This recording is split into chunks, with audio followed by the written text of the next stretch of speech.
It was all due to thin walls of a doctor's office. I didn't hear the content of the conversation, but I could tell a physician was talking with, it sounded like the mother of someone who had what my son had, which was a CIDP, a type of neuropathy.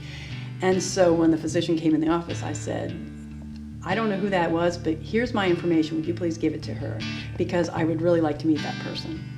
I had dealt with my daughter's disease for over 10 years and never talked to anybody else who had been dealing with that disease at all, other than the doctors and the nurses at the hospital. So when I was able to connect with her, it was such a relief to talk to somebody who knew what I was dealing with, and she had the same sense. So that was how this all came about. We sat down and started thinking, how can we do something for the community? And so this is what we decided to do. Right now the statistic is 1 in 15. So doing the census data for Central Texas, it's about 114,000 people are walking around with neuropathy. They have an odd sensation and they might go see a doctor, and usually people will go see their primary care physician and hopefully they'll get a referral to a neurologist so they can have further testing, but that's typically how it might start.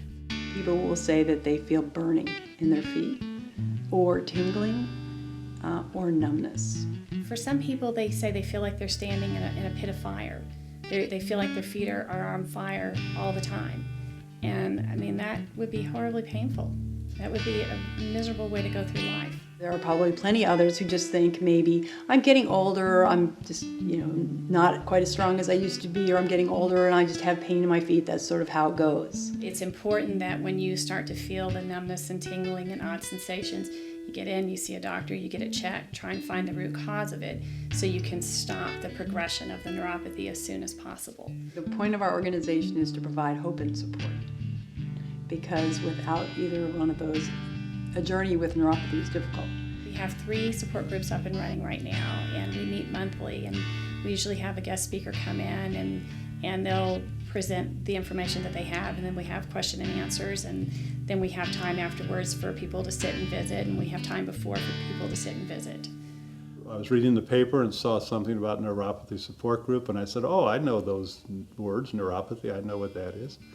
The age range was from teenager through a little bit past middle age, like my group. There were people in their 20s and 30s and teenagers and 40 years old, and I was very impressed, not that all these people had a common malady, but that they had the wherewithal to attend a meeting to help each other. Being sick is not just talking to doctors, it's talking to other people who have the disease and seeing how they cope with it, and it's talking to other healthcare professionals who have some idea about how to help you cope with it too. So they have physical therapists who help with exercise programs, and they have nutritional people who help with nutrition, and they have all kinds of interesting people that talk about how they cope with their disease or how they cope with neuropathy. And I think it's been nice. My first indication that something wasn't quite right was probably maybe as much as 14 years ago.